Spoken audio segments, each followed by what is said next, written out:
The Ransom of Red Chief. It looked like a good thing, but wait till I tell you.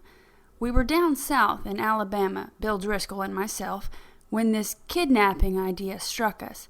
It was, as Bill afterward expressed it, during a moment of temporary mental apparition, but we didn't find that out till later. There was a town down there as flat as a flannel cake, and called Summit, of course. It contained inhabitants of as undeleterious and self-satisfied a class of peasantry as ever clustered around a maypole. Bill and me had a joint capital of about $600, and we needed just $2,000 more to pull off a fraudulent town lot scheme in western Illinois with. We talked it over on the front steps of the hotel. Philoprogenitiveness, says we, is strong in semi-rural communities. Therefore, and for other reasons, a kidnapping project ought to do better there than in the radius of newspapers that send reporters out in plain clothes to stir up talk about such things. We knew that Summit couldn't get after us with anything stronger than constables and maybe some lackadaisical blood towns and a diatribe or two in the weekly farmer's budget, so it looked good. We selected for our victim the only child of a prominent citizen named Ebenezer Dorset. The father was respectable and tight, a mortgage fancier and a stern, upright collection plate passer and forecloser. The kid was a boy of 10, with bas-relief freckles and hair the color of the cover of a magazine you buy at the newsstand when you want to catch a train. Bill and me figured that Ebenezer would melt down for a ransom of $2,000 to a cent. But wait till I tell you. About 2 miles from Summit was a little mountain covered with a dense cedar brake. On the rear elevation of this mountain was a cave. There we stored provisions. One evening after sundown, we drove in a buggy past old Dorset's house. The kid was in the street throwing rocks at a kitten on the opposite fence. "Hey, little boy," says Bill, "would you like to have a bag of candy and a nice ride?" The boy catches Bill neatly in the eye with a piece of brick. "That'll cost the old man an extra $500, says Bill, climbing over the wheel. That boy put up a fight like a welterweight cinnamon bear, but at last we got him down in the bottom of the buggy and drove away. We took him up to the cave, and I hitched the horse in the cedar brake. After dark, I drove the buggy to the little village 3 miles away, where we had hired it, and walked back to the mountain. Bill was pasting court plaster all over the scratches and bruises on his features. There was a fire burning behind the big rock at the entrance of the cave, and the boy was watching a pot of boiling coffee, with 2 buzzard tail feathers stuck in his red hair. He points a stick at me when I come up and says, "Ha! Cursed pale face! Do you dare enter the camp of Red Chief, the terror of the plains?" "He's all right now," says Bill, rolling up his trousers and examining some bruises on his shins. "We're playing Indian. We're making Buffalo Bill's show look like a magic lantern views of Palestine in the town hall. I'm old Hank, the trapper, Red Chief's captive, and I'm to be scalped at daybreak. By Geronimo, that kid can kick hard." Yes, sir, that boy seemed to be having the time of his life. The fun of camping out in a cave had made him forget that he was a captive himself. He immediately christened me Snake Eye the Spy, and announced that, when his braves returned from the war-path, I was to be broiled at the stake at the rising of the sun. Then we had supper, and he filled his mouth full of bacon and bread and gravy, and began to talk.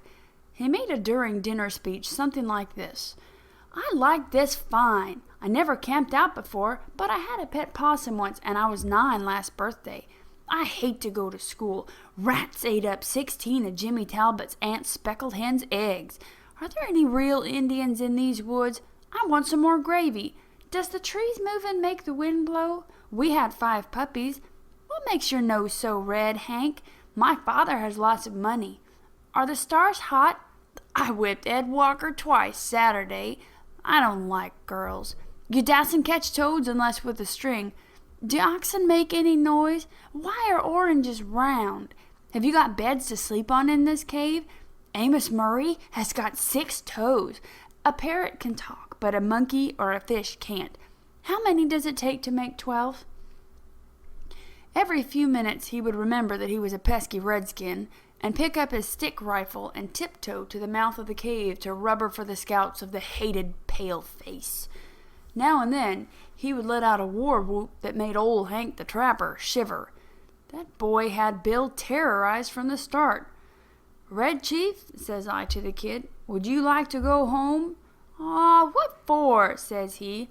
"I don't have any fun at home. I hate to go to school. I like to camp out. You won't take me back home again, Snake Eye, will you?" "Not right away," says I. "We'll stay here in the cave a little while." "All right," says he. "That'll be fine. I never had such fun in all my life." We went to bed about 11 o'clock. We spread down some wide blankets and quilts and put Red Chief between us. We weren't afraid he'd run away. He kept us awake for 3 hours, jumping up and reaching for his rifle and screeching, "Hist, pard!" in mine and Bill's ears, as the fancied crackle of a twig or the rustle of a leaf revealed to his young imagination the stealthy approach of the outlaw band. At last I fell into a troubled sleep and dreamed that I had been kidnapped and chained to a tree by a ferocious pirate with red hair. Just at daybreak, I was awakened by a series of awful screams from Bill. They weren't yells or howls or shouts or whoops or yawps, such as you'd expect from a manly set of vocal organs. They were simply indecent, terrifying, humiliating screams, such as women emit when they see ghosts or caterpillars.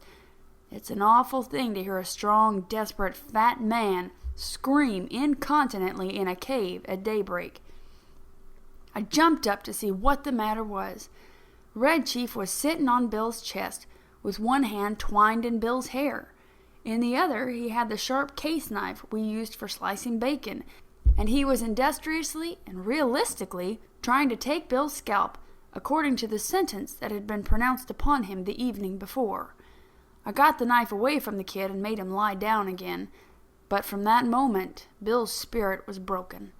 He lay down on his side of the bed, but he never closed an eye again in sleep as long as that boy was with us.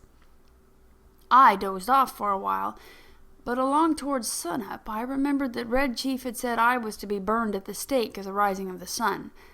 I wasn't nervous or afraid, but I sat up and lit my pipe and leaned against a rock. "What you getting up so soon for, Sam?" asked Bill. "Me?" says I. "Oh, I got a kind of pain in my shoulder. I thought sitting up would rest it." "You're a liar," says Bill. "You're afraid. You was to be burned at sunrise, and you was afraid he'd do it. And he would, too, if he could find a match." "Oh, ain't it awful, Sam? You think anybody will pay out money to get a little imp like that back home?" "Sure," said I. "Rowdy kid like that is just the kind the parents dote on. Now, you and the chief get up and cook breakfast while I go up on top of the mountain and reconnoiter." I went up on the peak of the little mountain and ran my eye over the contiguous vicinity. Over toward Summit I expected to see the sturdy yeomanry of the village, armed with scythes and pitchforks, beating the countryside for the dastardly kidnappers. But what I saw was a peaceful landscape, dotted with one man plowing with a dun mule. Nobody was dragging the creek. No couriers dashed hither and yon, bringing tidings of no news to the distracted parents. There was a sylvan attitude of somnolent sleepiness pervading that section of the external outward surface of Alabama that lay exposed to my view. "Perhaps," says I to myself, "it has not yet been discovered that the wolves have borne away the tender lambkin from the fold. Heaven help the wolves," says I, and I went down the mountain to breakfast. When I got to the cave, I found Bill backed up against the side of it, breathing hard, and the boy threatening to smash him with a rock half as big as a coconut. "He put a red-hot boiled potato down my back," explained Bill, "and then mashed it with his foot, and I boxed his ears. You got a gun about you, Sam?" I took the rock away from the boy and kind of patched up the argument. "I'll fix you," says the kid to Bill. "No man ever yet struck the Red Chief but what he got paid for it. You better beware." After breakfast, the kid takes a piece of leather with strings wrapped around it out of his pocket and goes outside the cave, unwinding it. "What's he up to now?" says Bill anxiously. "You don't think he'll run away, do you, Sam?" "No fear of it," says I. He don't seem to be much of a homebody, but we've got to fix up some plan about the ransom. There don't seem to be much excitement around Summit on account of his disappearance, but maybe they haven't realized yet that he's gone. His folks may think he's spending the night with Aunt Jane or one of the neighbors. Anyhow, he'll be missed today. Tonight we must get a message to his father, demanding the $2,000 for his return. Just then, we heard a kind of war whoop, such as David might have emitted when he knocked out the champion Goliath. It was a sling that Red Chief had pulled out of his pocket, and he was whirling it around his head. I dodged and heard a heavy thud and a kind of sigh from Bill, like a horse gives out when you take off his saddle. A niggerhead rock the size of an egg had caught Bill just behind his left ear. He loosened himself all over and fell in the fire, across the frying pan of hot water for washing the dishes. I dragged him out and poured cold water on his head for half an hour. By and by, Bill sits up and feels behind his ear and says, "Sam, do you know who my favorite biblical character is?" "Take it easy," says I. "You'll come to your senses presently." "King Herod," says he. "You won't go away and leave me here alone, will you, Sam? I went out and caught that boy and shook him till his freckles rattled. If you don't behave," says I, "I'll take you straight home. Now are you going to be good or not?" "Oh, I was only funning," he says sullenly. "I didn't mean to hurt old Hank. But what did he hit me for? I'll behave, Snake Eye, if you won't send me home, and if you'll let me play the Black Scout today." "Well, I don't know the game," says I. "That's for you and Mr. Bill to decide. He's your playmate for the day. I'm going away for a while on business. Now you come in and make friends with him and say you're sorry for hurting him, or home you go, at once." I made him and Bill shake hands, and then I took Bill aside and told him I was going to Poplar Cove, a little village 3 miles from the cave, and find out what I could about how the kidnapping had been regarded in Summit. Also, I thought it best to send a peremptory letter to the old man Dorset that day, demanding the ransom and dictating how it should be paid. "You know, Sam," says Bill, "I've stood by you without batting an eye in earthquakes, fire, and flood, in poker games, dynamite outrages, police raids, train robberies, and cyclones. I never lost my nerve yet till we kidnapped that 2-legged skyrocket of a kid. He's got me going. You won't leave me long with him, will you, Sam?" "I'll be back sometime this afternoon," says I. "You must keep the boy amused and quiet till I return. And now we'll write the letter to old Dorset." Bill and I got paper and pencil and worked on the letter while Red Chief, with a blanket wrapped around him, strutted up and down, guarding the mouth of the cave. Bill begged me tearfully to make the ransom $1,500 instead of $2,000. I ain't attempting," says he, "to decry the celebrated moral aspect of parental affection, but we're dealing with humans, and it ain't human for anybody to give up $2,000 for that 40-pound chunk of freckled wildcat. I'm willing to take a chance at $1,500. You can charge the difference up to me." So, to relieve Bill, I acceded, and we collaborated a letter that ran this way: "Ebenezer Dorset, Esquire, we have your boy concealed in a place far from Summit. It is useless for you or the most skillful detectives to attempt to find him. Absolutely, the only terms on which you can have him restored to you are these. We demand $1,500 in large bills for his return, the money to be left at midnight tonight at the same spot and in the same box as your reply, as hereinafter described. If you agree to these terms, send your answer in writing by a solitary messenger tonight at 8:30. After crossing Owl Creek on the road to Poplar Cove, there are 3 large trees, about 100 yards apart, close to the fence of the wheat field on the right-hand side. At the bottom of the fence post, opposite the 3rd tree, will be found a small pasteboard box. The messenger will place the answer in this box and return immediately to Summit. If you attempt any treachery or fail to comply with our demand as stated, you will never see your boy again. If you pay the money as demanded, he will be returned to you safe and well within 3 hours. These terms are final, and if you do not accede to them, no further communication will be attempted. 2 desperate men." I addressed this letter to Dorset and put it in my pocket. As I was about to start, the kid comes up to me and says, "Aw, Snake Eye, you said I could play the Black Scout while you was gone." "Well, play it, of course," says I. "Mr. Bill can play with you. What kind of game is it?" "I'm the Black Scout," says Red Chief, "and I have to ride to the stockade to warn the settlers that the Indians are coming. I'm tired of playing Indian myself. I want to be the Black Scout." "All right," says I. "Sounds harmless to me. I guess Mr. Bill will help you foil the pesky savages." "What am I to do?" asks Bill, looking at the kid suspiciously. "You are the hoss," said the Black Scout. "Get down on your hands and knees. How can I ride to the stockade without a hoss?" "You'd better keep him interested," said I, "till we get the scheme going. Loosen up." Bill gets down on all fours, and a look comes in his eye like a rabbit's when you catch it in a trap. "How far is it to the stockade, kid?" he asks in a husky manner of voice. 90 miles, said the Black Scout, "and you have to hump yourself to get there on time. Whoa now." The Black Scout jumps on Bill's back and digs his heels in his side. "For heaven's sake," says Bill, "hurry back, Sam, as soon as you can. I wish we hadn't made the ransom more than 1,000. Say, you quit kicking me or I'll get up and warm you good." I walked over to Poplar Cove and sat around the post office and store, talking with the chaw bacons that came in to trade. One whiskerando says that he hears Summit is all upset on account of Elder Ebenezer Dorset's boy having been lost or stolen. That was all I wanted to know. I bought some smoking tobacco, referred casually to the price of black-eyed peas, posted my letter surreptitiously, and came away. Postmaster said the mail carrier would come by in about an hour to take the mail on to Summit. When I got back to the cave, Bill and the boy were not to be found. I explored the vicinity of the cave, and I risked a yodel or two, but there was no response. So I lighted my pipe and sat down on a mossy bank to await developments.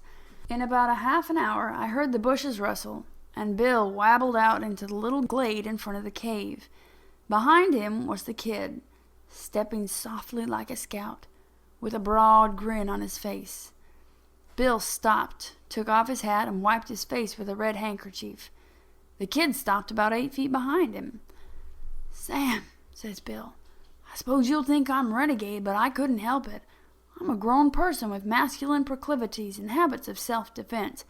But there is a time when all systems of egotism and predominance fail. The boy is gone. I have sent him home. All is off. There was martyrs in old times," says Bill, "that suffered death rather than give up the particular graft they enjoyed. None of 'em was ever subjugated to the supernatural tortures as I have been. I tried to be faithful to our articles of depredation, but there came a limit." "What's the trouble, Bill?" I asked him. "I was rode," says Bill, "the 90 miles to the stockade, not barring an inch. Then, when the settlers was rescued, I was given oats. Sand ain't a palatable substitute.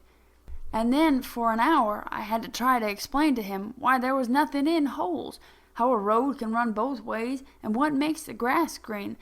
I tell you, Sam, a human can only stand so much. It takes him by the neck of his clothes and drags him down the mountain.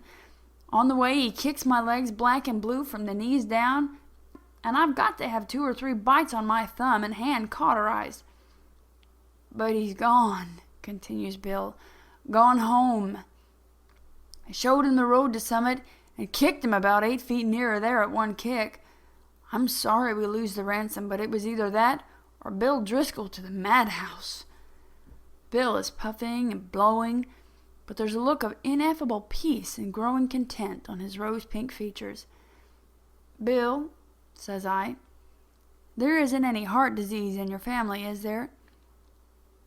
"No," says Bill, "nothing chronic except malaria and accidents. Why?" "Then you might turn around," says I, "and have a look behind you." Bill turns and sees the boy, and loses his complexion, and sits down plump on the road, and begins to pluck aimlessly at grass and little sticks. For an hour I was afraid for his mind, and then I told him that my scheme was to put the whole job through immediately, and that we could get the ransom and be off with it by midnight if old Dorset fell in with our proposition.